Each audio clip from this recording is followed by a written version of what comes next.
McDonald's, and I got my go-to. That was my go-to for years. Still kind of is, but for about 30, actually, you know what, for probably close to 40 years, my go-to was a Big Mac, filet of fish, and a small Coke. I got the apple pies because they had a 2-for-1, so I thought, well, why not? So that was for years. My go-to was a Big Mac and a filet of fish. So, I figured I would do that today. Anyways, when Linda and I were in Asia in 2019, we went to Vietnam, Cambodia, and Thailand. And I remember when we were we spent about, I think about 11 days in Vietnam. And we were just going to go to Thailand, to Cambodia the next day. And we had eaten noodles morning, noon, and night. And at that point, I was tired of it.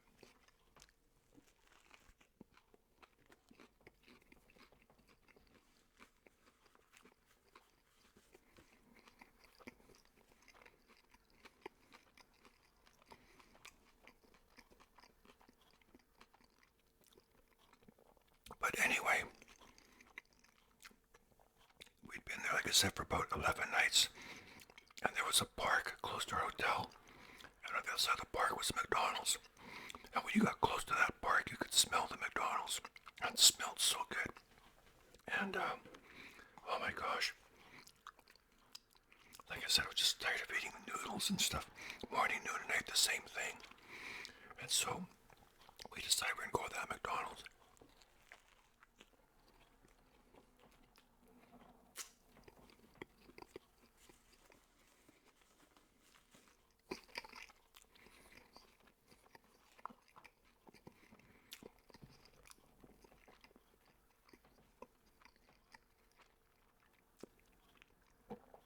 So that's what we did.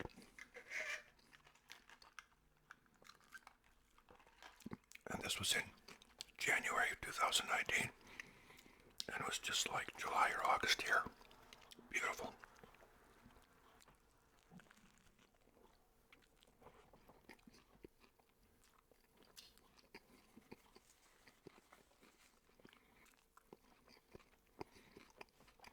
So we went there.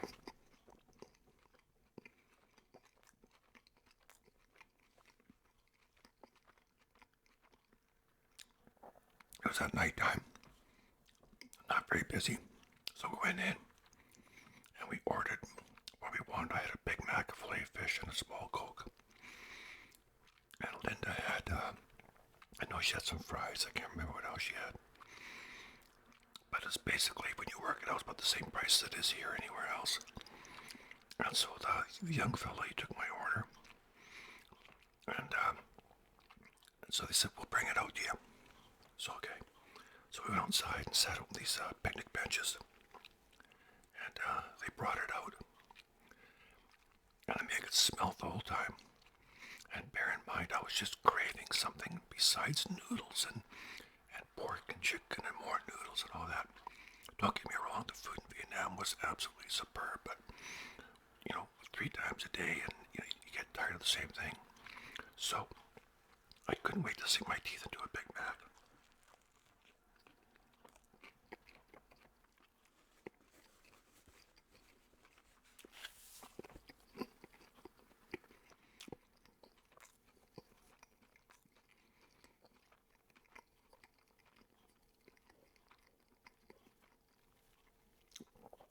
That first bite was like heaven on earth. It was so good.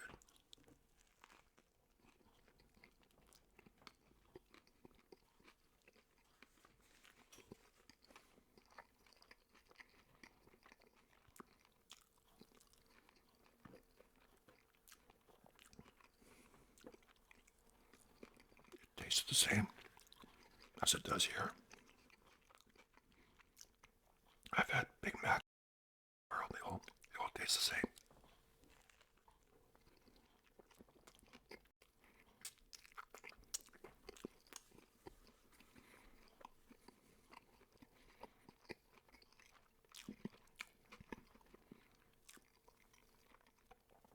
that's interesting because when I was taking shift training, we had a lot of classroom, and one of the instructors, we were talking about consistency, how important it is to have consistency when you have any kind of a business, but especially a restaurant.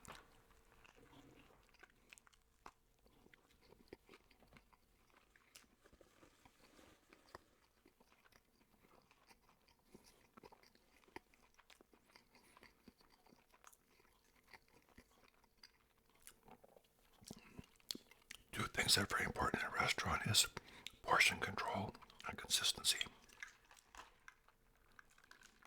I remember the instructor saying, if you bought a Big Mac in, well, Chicago or Tokyo or, Vancouver, they should all taste the same. And he was right. I've had them in different countries. They all taste the same. Packaging is slightly different, but it's the same hamburger.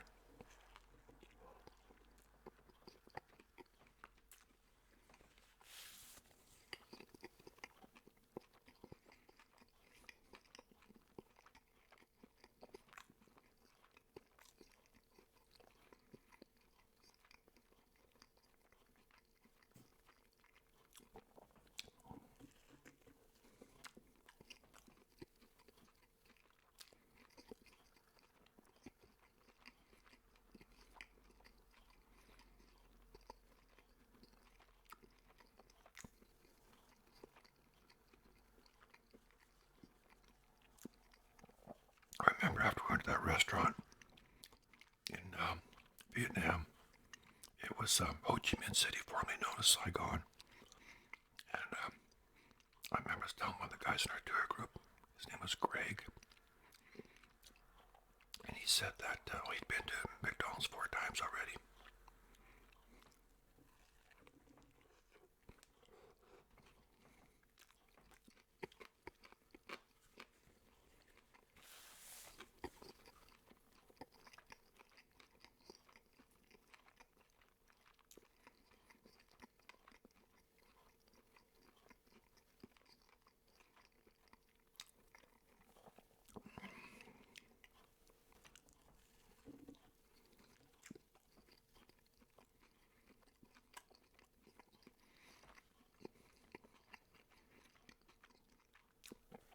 I went through a period in my life where I didn't eat at McDonald's for a while.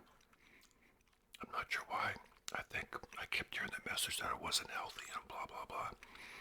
Well, when you think about it, I don't go to fast food restaurants to eat healthy or count calories. So I finally came to my senses and started going back.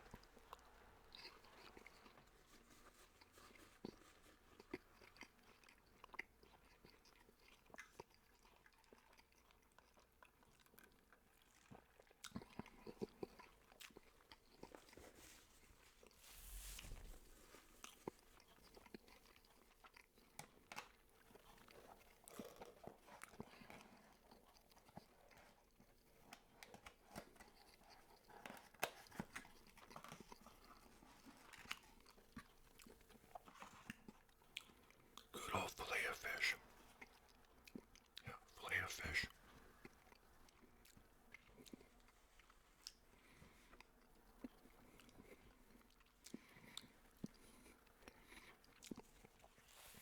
I was going to talk to you about my life as a smoker. I don't smoke anymore. I quit smoking years ago. But I first discovered, well, keep in mind, I grew up in an era where everybody smoked. People smoked in airplanes, on elevators, at the office, in the home. They smoked everywhere, in the staff room. So I grew up with that. It was perfectly normal. If you watch a lot of old TV shows, you see people smoking away, and it was the norm. And I was fascinated with cigarettes. I think it's because it was such a grown-up thing to do, and it just fascinated me. And I remember I used to take cigarette butts out of the ashtray, and I would light them up. I'd steal some matches and light them up, cough and hack. And I remember in 1966, I was 9 years old.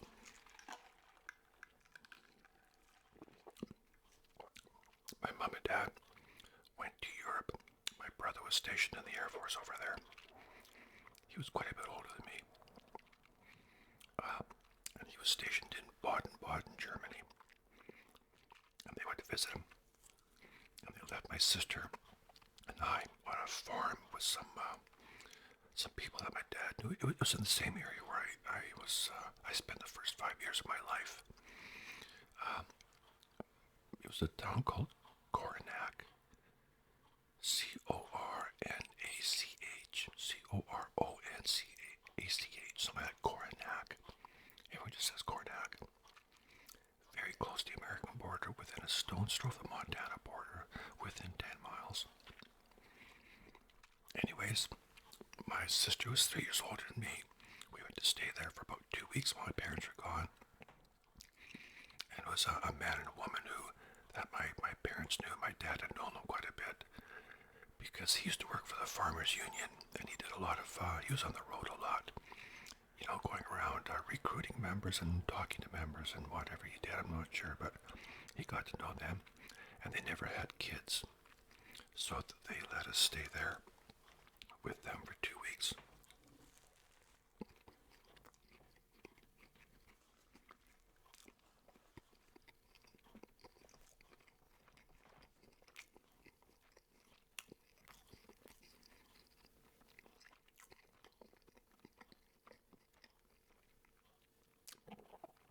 I think the filet-o-fish was one of the best moves that McDonald's made. It was a very good move because most restaurants back then didn't have a fish burger. And this has been the menu as far back as I can remember.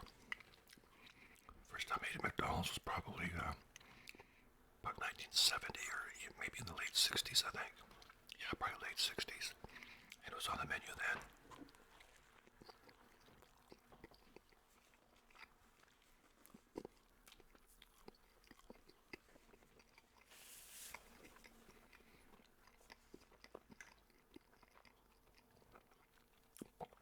So anyway, my parents dropped my sister and I off at this farm, and we stayed there for 2 weeks. I can't remember if the husband smoked, but the lady smoked like a chimney. Her name was Christine, but everyone called her Chris. And she smoked like a chimney. She smoked a brand called Mark 10. And there used to be coupons on that. She'd always tear the coupons off. And I don't know what prizes you got. Maybe you got a free pack of smokes at some point. But anyway, we stayed with her and her husband in a big old farmhouse. And it was pretty cool. It was like some of the best 2 weeks of my life. It was a lot of fun. Their telephone was like the old wall ones where you have to ring like that. And it was like, 3 rings or 5.5 rings or whatever, And my sister, I had another sister who was an older sister who lived, I guess maybe 15 miles away, thereabouts. She phoned me one day when I was there, and that was kind of cool talking to her on the phone. You put the thing up like that, you talk into the mouthpiece. You have the receiver up there. It was like, the whole thing was like a party line. You could hear other people on there. It was crazy. But their house was pretty big. It seemed big to me when I was a little kid. And they had a barn and livestock and a big shop and a huge garden. Everybody back on the prairies who had a farm had a huge garden. Anyways, they had a huge garden.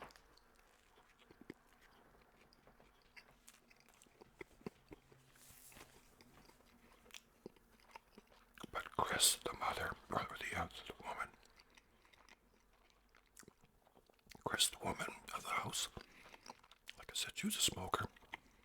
The ashtray was always full of butts.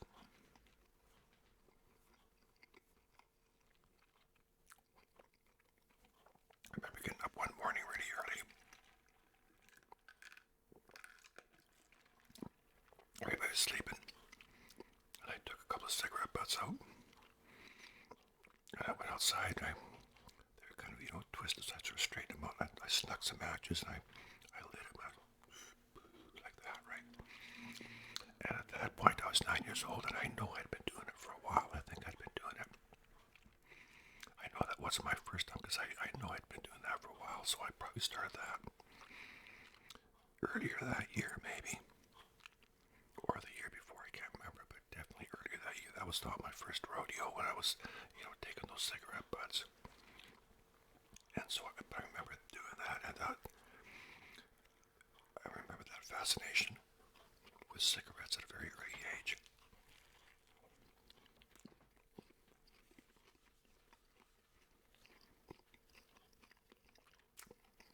But when I was on that farm, I met a lot of people. They took me around to different farms. I had milk cows before that, dried milk cows before that.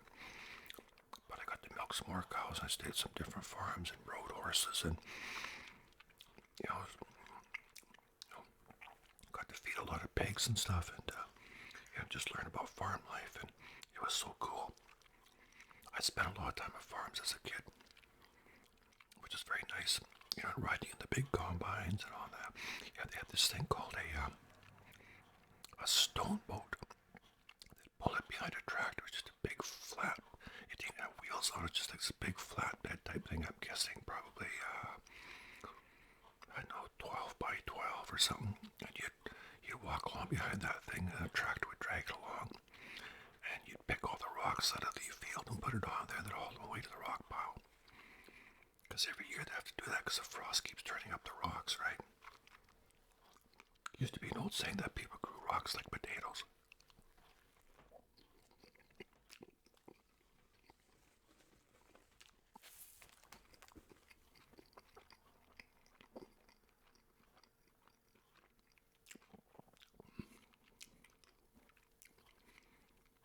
I remember it was on that same farm.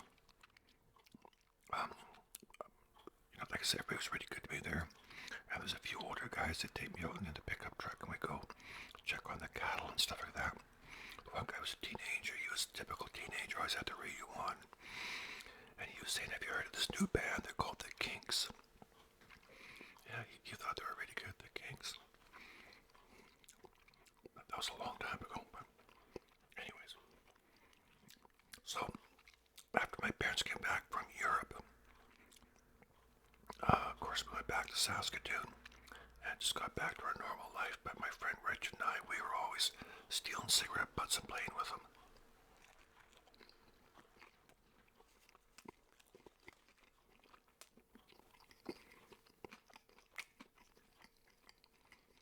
Now, my dad was a pipe smoker. I really had no interest in smoking a pipe, but I did have a corncob pipe. Can't remember where I got it. It was like a novelty thing or something that I bought. But a pipe was pretty harsh. I remember smoking a cigar and getting so sick. Oh, my mom made me macaroni and I threw up everywhere. Oh, it was terrible. She was really mad because she knew I was smoking. Anyway, so what we did was, my friend Rich and I, his mom was a smoker. She, a lovely gal, hard-working woman. Back then, most mothers were stay-at-home moms. It was a rarity to find a mother that worked. Now it's kind of the opposite. It's a rarity to find a mother that stays home. But his mom was a nurse, a registered nurse, and she worked so hard. She worked all kinds of shifts. Lovely woman. But she was a smoker. So Richard would steal her cigarettes once in a while. We'd have a whole cigarette with... Actually, I borrowed a cigarette off my neighbor. And he said, what are you going to do with it? And I said, well, I'm making a video. I said, I promise I won't put it in my mouth. He says, well, I don't care. But so I'll make sure I don't put it in my mouth. I'll give it back to him. I wouldn't put this in my mouth anyway. I'll get around to that later. But so I'd go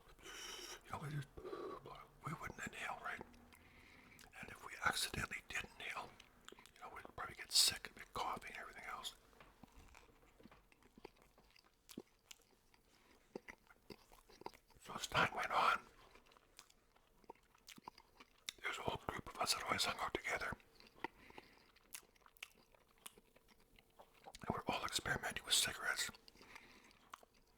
And somebody would get a few cigarettes again from their, steal them off their parents or somebody, or you get somebody going to buy a pack for you. Cigarettes back then were less than 50 cents a pack.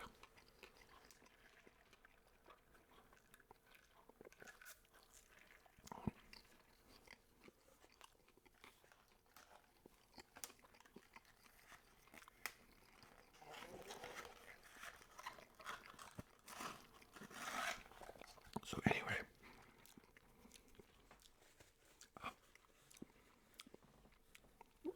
so we'd always try and get cigarettes somewhere.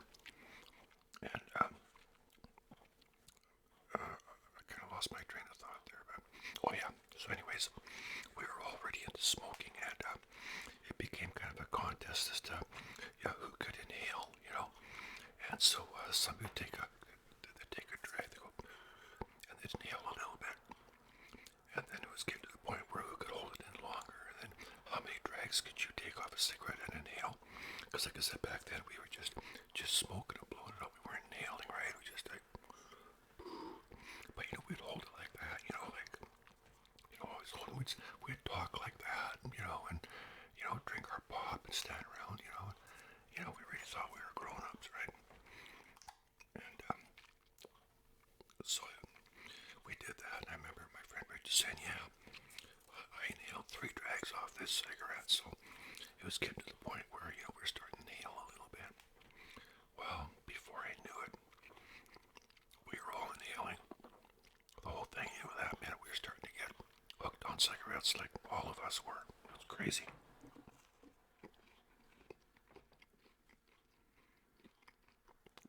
By the time I was 12, I was pretty much smoking on a regular basis. I couldn't smoke at home. I had my paper out and all that. But I didn't like to spend too much on cigarettes. But at that point, I certainly wasn't addicted to cigarettes, but I was well on my way. I enjoyed smoking. And I mean, we would always show off because we thought we were so grown up and so cool because we smoked cigarettes.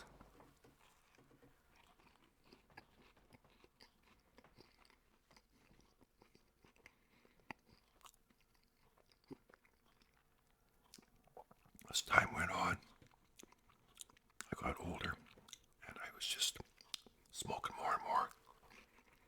I remember how shocked I was when I found out my sister smoked, because I thought she was such an angel. And I remember she would have these parties, and I'd walk in, I could smell smoke, and she'd say, "Oh, well, that's just so and so.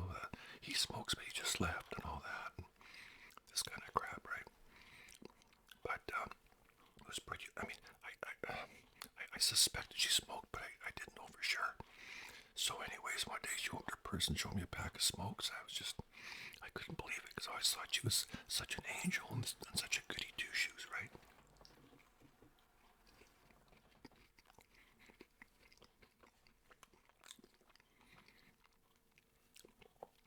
So once again, as time went on, my sister and I, we both knew that we each other smoked, so we'd have these, when my parents went away, rather than sticking us on a farm, we were getting a little bit older at that point, so we could look after ourselves.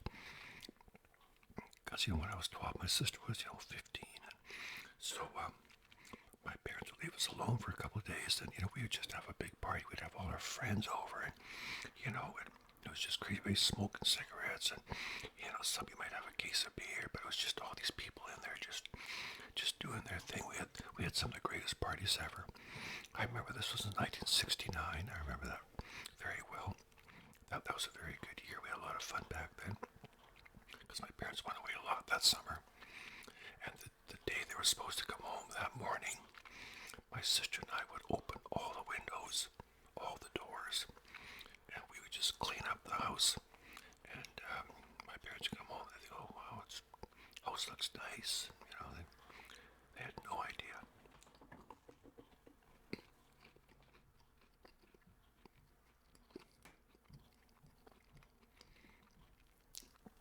One time, we had this party and somebody knocked something off the wall. It was these sort of plaster in the shape of these big skeleton keys. My mom had them hanging on the wall, these big, ugly things. And one got busted. So I thought, oh my gosh. So I glued it together, but it was kind of crooked. And they never did notice. And where the little white plaster line was, I took some felt pen and went like that.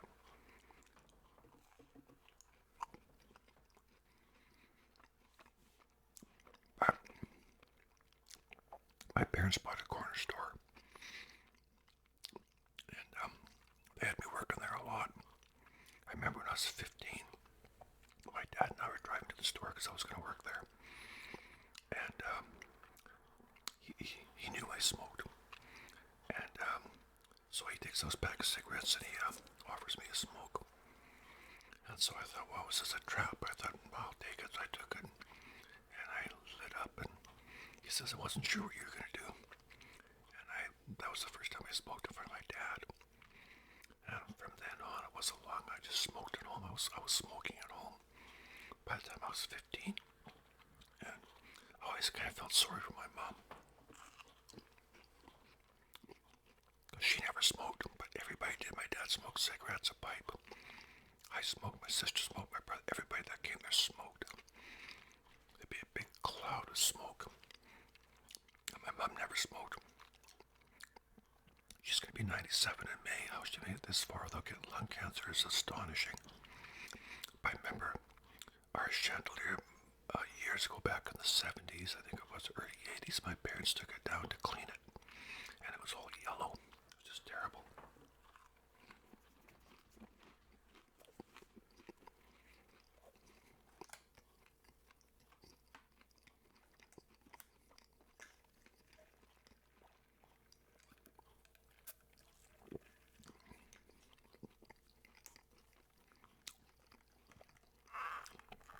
Going for the second apple pie. Anyway,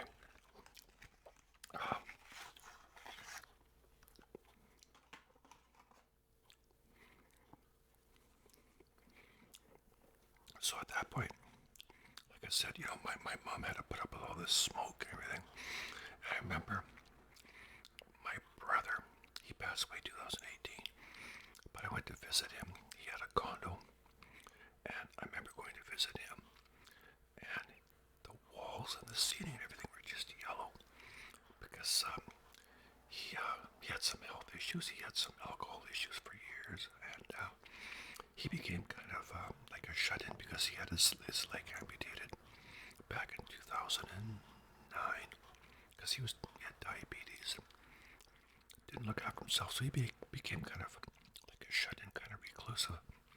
And he would sit there and watch TV and just smoke, and all his walls and his ceiling were just yellow, just awful. But it's just kind of sad because, like I said, when you're smoking, you're not really aware of what it's doing to other people, And I was kind of a what's the word I'm looking for? Kind of a selfish type smoker. My cigarettes are very important to me. I look forward to every cigarette I had, And if somebody, okay, here's a good example. One time, my friends and I, we were probably, I guess, about 18 or 19 at that time.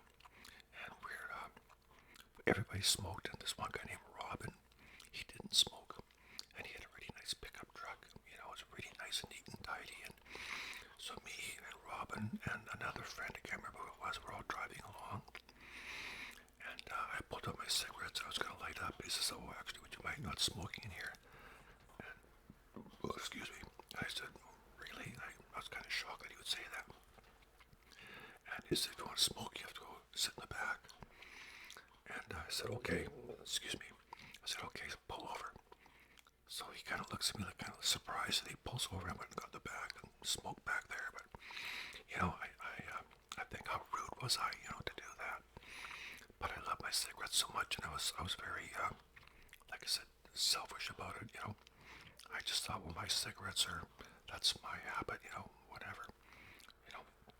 I'm not really sure if I would consider cigarettes an addiction. Because I always thought the true sense of the word, an addiction was something that, now I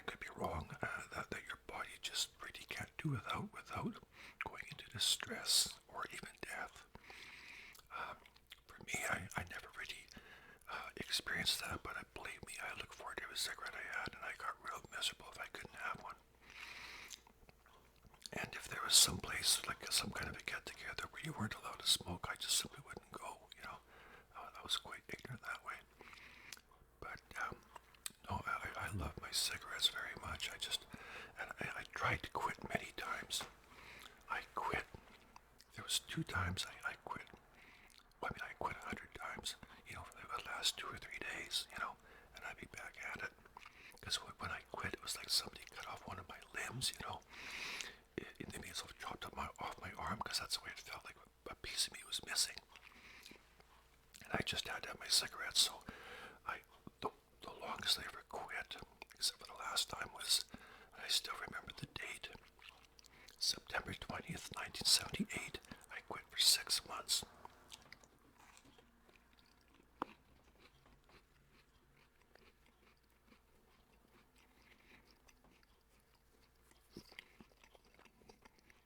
I quit for 6 months.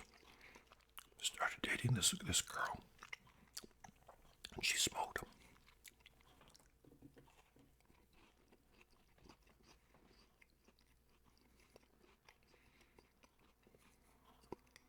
So the next thing you know, I'd take a drag off her cigarette, then I'd light one up for her, then I'd bum one off her, next thing you know, I was buying them again.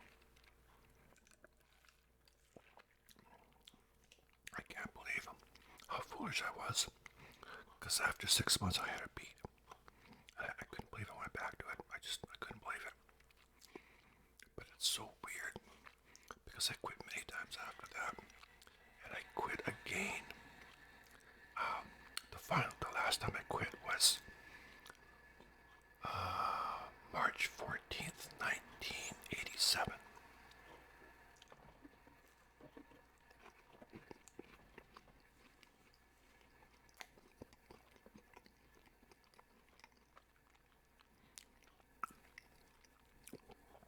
I still have a reoccurring dream. I have a reoccurring dream that in my dream I'm smoking, and I think, oh man, I'm smoking again. Now I'll have to try and quit. And I know how hard it was to quit. I found it very difficult to quit. But in my dream, it's always the same message that I'm smoking, and now that I'm smoking, I'm gonna have to quit again. And I'm not sure I'll be strong enough to go through it again, you know. That's kind of the message of the dream. And I've had that dream so many times that even in my dream, I'm saying to myself, I've dreamt that I've had this happen to me, but this time it's real. So in my dream, I'm even acknowledging that I've had that dream, you know, if you follow what I'm saying. But yeah, that shows you how powerful smoking is. I gotta tell you something funny. This lady at work, I used to work with, this was probably 30 years ago. Her and her husband, they're a bit older than me. He was one of these guys, he had a shop outside. So he was always out in the shop, a lot of tinkering and stuff, and he had a muscle car that he worked on, and this kind of stuff. He was always out there. And of course, he always smoked out there too. Well, she was always asking him to quit smoking and quit smoking and quit smoking, so finally he said, okay. So he quit for, I guess, I'm not sure how long, maybe a few days or a week, but then he went back to it. But he didn't tell her. And I guess the reason he didn't tell her, because she was bragging to everybody about, you know, he hasn't smoked now for a week, and, you know, she was so proud of him and blah, blah, blah. And so he couldn't let her down, so he hid it from her.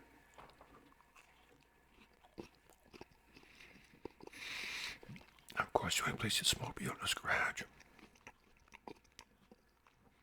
And she was telling me that sometimes she'd go out there and smell smoke. And he'd say, oh, well, my friend Bill was just here, or the neighbor was just here, and she'd, you know, she bought it, because, I mean, I guess that's what you want to believe, and if your spouse tells you something, you want to believe it, right? So anyways, this went on for 6 months, so after he'd quit smoking for 6 months, supposedly, she made this big cake. She, she brought a picture to work and showed everybody. She made a big cake, probably about 18 inches, by about, 12 inches, great big long thing, right? And she was quite the baker and quite the decorator. And she had a picture of a cigarette on it that was broken in half. And that was for his 6-month anniversary of not smoking. And she bought him something, can't remember what it was, but she had a picture of him holding the cake. Pretend this is the cake, and he's crouched down, he's holding the cake up like this with the bent cigarette, the broken cigarette, And I'm not sure how he felt about that, but she brought it to work. She was so proud. And then she finds out, I can't remember how she found out about that he hadn't quit smoking. And that almost broke up their marriage there for a few days, but she was very upset because he had deceived her all those months, right? And all that time she was so proud of him because she thought he'd gone a full 6 months without smoking. And here he was out in his shop puffing away every chance he got. And, you'd think that'd be hard to hide because if you go visit somebody or if you went on a camping trip or something, you'd have to sneak off and smoke somewhere, but I'm not sure how he did that.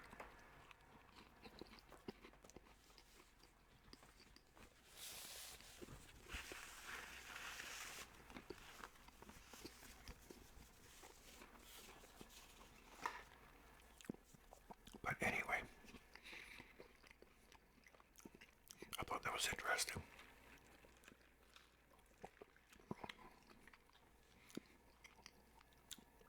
His name is Norm. Her name is Linda. I'm not sure if, they're still together because I saw him at a Chinese restaurant a couple years ago. And I'm not sure if he ever quit smoking or not, but I hope that he did. Another funny thing, when I smoked,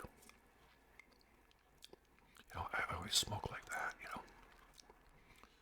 I would smoke left-handed too, it didn't matter right-handed, I like the whole animation of a cigarette, you just, and I remember when I got married in '83, the photographer wanted to get a picture of my ring and my wife, her ring, and we put our hands down on this sort of heart-shaped pillow, so you could take a picture of her hands with her rings, and you could see my fingers in between there. They were all yellow, but the color of this, it looked terrible in the picture, just terrible. See, nowadays you could Photoshop that out, but back then you couldn't. But it was just awful. But anyways, I did quit. March 14th, 1987, I quit. And the reason I quit, I've been wanting to do for a long time, but I got a really, really bad cold and like a secondary lung infection where I had to go on antibiotics. And I thought, if this is what lung cancer, if this is any indication what lung cancer could be like, I don't want it. And plus I had my first child then, who was born in '86. And we had another one on the way, and I thought I want to do it for them, for my kids. And so I quit. And oddly enough, that was shortly after that, that's when I started gaining weight. Because before that, my waist was a 28.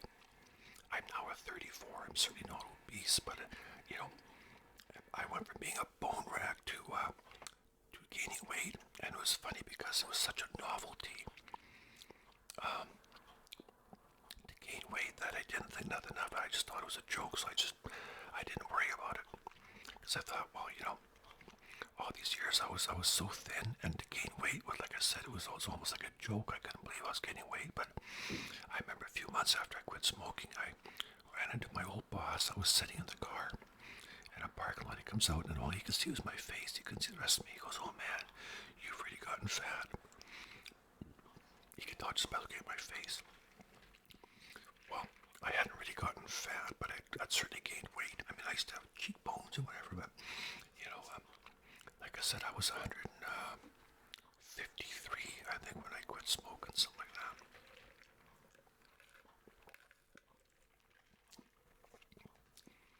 But back then, when I did quit smoking, I started eating sunflower seeds and eating licorice and stuff like that.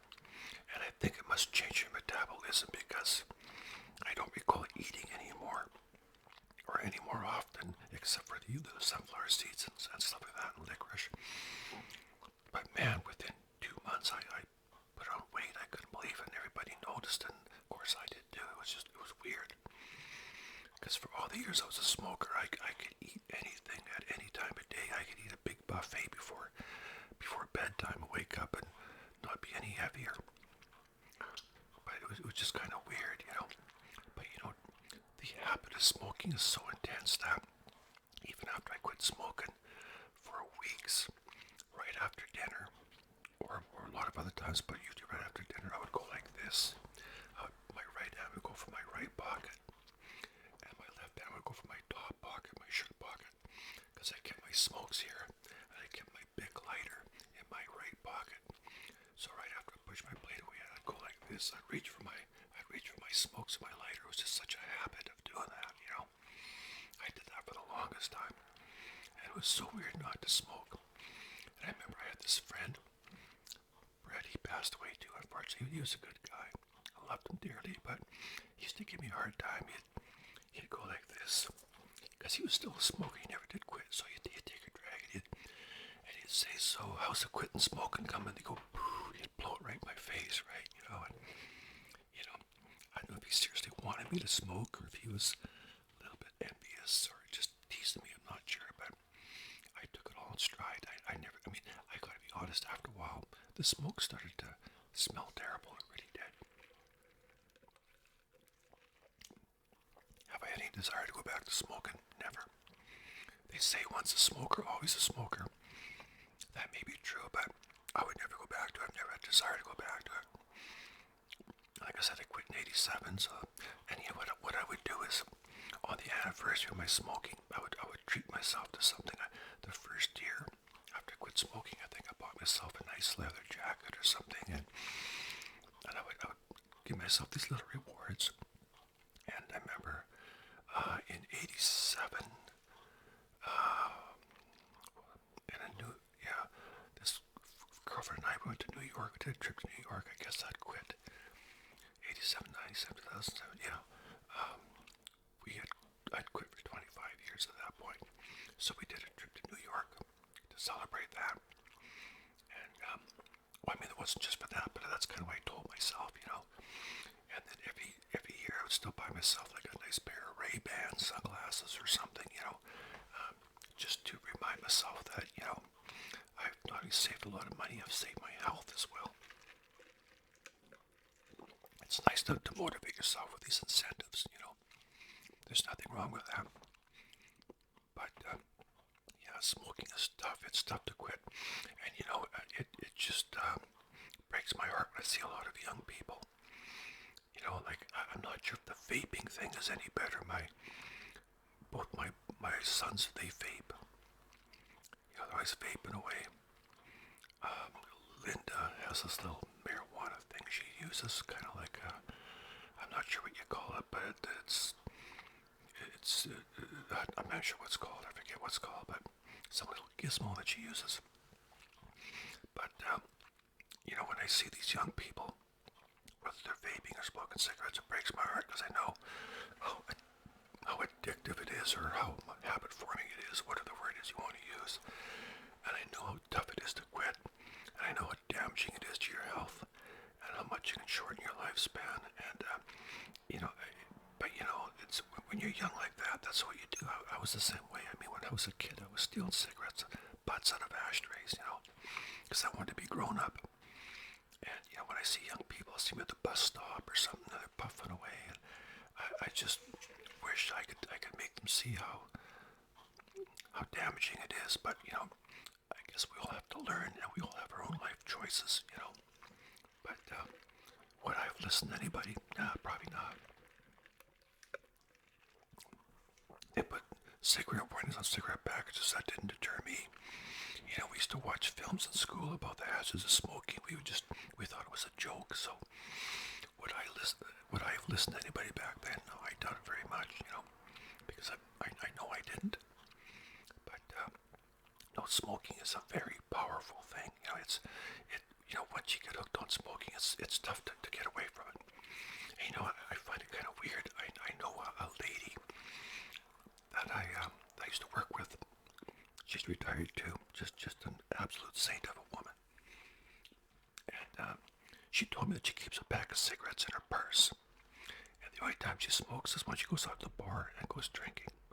Which to me is so weird, and I mean, that's not the first time I've heard that. I've heard a few people say that they only smoke when they drink, which is really weird because let's say you go to the bar, even if you went to the bar like, once a month or something, I mean, if I was to light up a cigarette now and start smoking it, I'd probably pass out or faint or throw up or whatever, because once I was a smoker, I got used to it, but to go to the bar now, or to go to the bar and just smoke once in a while, and then be drinking beer and all that, to me it just seems so weird. I mean, you're either a smoker or you're not.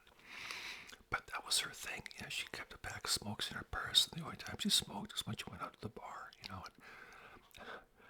whatever works for you. But when I was a teenager, going to school, there was a time when I first moved out here that I wasn't working because I didn't know anybody, and we didn't have bus. I mean, I did a video not too long ago about, it was called Epic Story, and I talked about when I moved to Vancouver Island, and we were way out in the sticks, out in the boonies, and there was no bus service. That little area where I lived didn't amalgamate with the rest of the town until a year later, so we had no bus service, so it was very difficult for me to go work somewhere, So I didn't have any money, so my mom would always buy me a can of tobacco, and I would roll my own cigarettes. I did that for years, roll my own cigarettes, and she'd get me a nice fresh can of tobacco about once a week or whenever, and I always put a little slice of apple in there to keep it nice and fresh. I got to the point where I could roll a cigarette with one hand. I mean, it's no amazing feat, it just takes practice, right? But I used to dazzle some of my friends by doing that. I do it quite quickly too, just do that, like that, lick it, and then, whatever. Oh, another thing, my sister, the one that where I stayed on the farm with when my parents went here, she still smokes. She's tried to quit, she just can't do it. But she's the type of person, when she smokes, butt it out. She would smoke from about there to there, and then she'd butt the whole thing out. I mean, I'd have got about another 350 drags off that thing when I was a smoker. That filter would have been screaming for mercy. Because, like I said, I smoked my cigarettes, man. I got my money's worth. But, I don't regret quitting one bit. I'm so glad I did. It's not an easy thing to do. It's tough to do. And like I said, I remember when I first found out my kids smoked. That was heartbreaking. I mean, even marijuana, if you smoke marijuana, you don't smoke it as much as you do cigarettes. I mean, I was a pack and a half for a day. That's when I quit smoking, I was a pack and a half per day. That was my average. If I started a pack first thing in the morning, by dinner time I was on my second pack. I'd smoke about half that by the time I went to bed.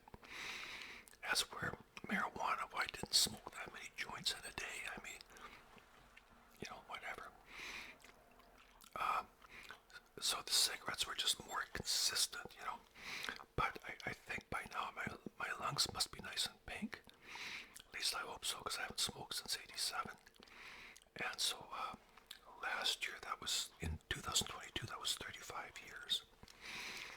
And like I said, I bought myself a nice cool pair of Ray-Ban Wayfarers, because I always wanted to get a pair. And I just couldn't imagine spending that kind of money on sunglasses. There's a time I never would have done that, but I figured after 35 years of not smoking, the time has come to, to treat myself, so I did.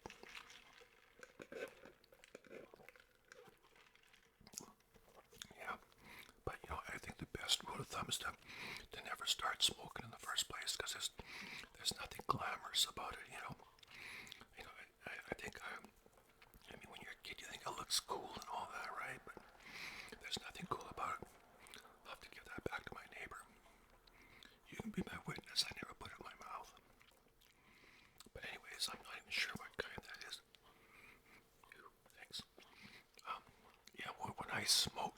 was lots of different kinds. I used to smoke I think, I'm not sure it was Canadian or not, but it was called Export A. It was a green package, Export A. And it had a picture of a Scottish person on there. So when I quit smoking that time, I quit for 6 months back in 1978. When I started smoking a cigarette called Players Light. They had Players and Players Light. And so I started smoking those. And that's another thing, was kind of back in my day. I talked about that lady whose farm we stayed at. She smoked a cigarette called Mark 10. But most people smoked Export A or Players. You know, it's kind of like either Ford or Chef or a Fender Strat or a Gibson Les Paul. It was Players or Export. You know, one of those. You know, you're one or the other. But they also had Rothmans and Number 7 and Black Cat. My friend Richard, his mom, like I said earlier, she was the registered nurse. She smoked Black Cat. And there was Demorier. And there was the menthol cigarettes. Menthols are kind of weird, you know. They were good if you had a cold, I guess. But my friend Richard, he had them. He had a cold, so he started smoking menthol cigarettes. Next thing you know, that was all he smoked after that was menthol. It was kind of weird, but yeah, lots of different types of cigarettes. And back then, I remember when cigarettes became $1 a pack, everyone said they're going to quit because they were $1 a pack. I can't remember how much they were by the time I quit. I'm thinking they may have been around $2 a pack by the time I quit. But when they reached $1 a pack up here in Canada, that was in the late 70s. I'm thinking 70, maybe 78 thereabouts. I'm just kind of going by memory, by association, where I was and what I was doing. But everybody said they quit when they reached $1 a pack. Well, came and went, you know, people were still smoking after that, because like I said, it's not easy to quit. I remember the cigarettes in the machines, you know, you go plug in 4 quarters, get a pack of smokes, and they're $1.25, 5 quarters, and like, wow, you know. Sportsman, that was another pack, another brand of cigarettes, Sportsman. But, yeah, I remember all those different types of cigarettes, you know. But, you know, the best advice I could give somebody is not to smoke. It's just not good for you, you know, and because it's so hard to quit. It's so hard to, you know, man, it's tough. It is. And I have, you know, sympathy, empathy for people who smoke and are trying to quit. It's tough. My mom used to say, well, why don't you just quit? You know, just stop. She didn't get it. She said, well, like, why don't you just stop smoking? Just don't do it anymore. Just quit. Just stop. Because she didn't know. She was never a smoker, so she didn't understand. But yeah, it's a tough one. But anyways, that's about all I have to say about cigarettes. But yeah, I'm gonna give this back to my neighbor. I promise. I don't want it. I got no use for it. And you know, I certainly don't look down on smokers by any stretch. You know, I still know people that smoke. You know, and I love them dearly. But it's just, I wish they would quit for their health. And if you're a smoker, I hope that you do as well, because it's just not good for you. But if you're still smoking, I understand. You know, it's hard to give it up. It really is. You know. Anyways, that's all for now, my friends. I love doing these videos for you. It's great. I love it. Absolutely love it. And I love your comments. I really do. So you look after yourselves. You take care. Okay? Don't smoke. And stay awesome. Okay? Yeah. Bye for now.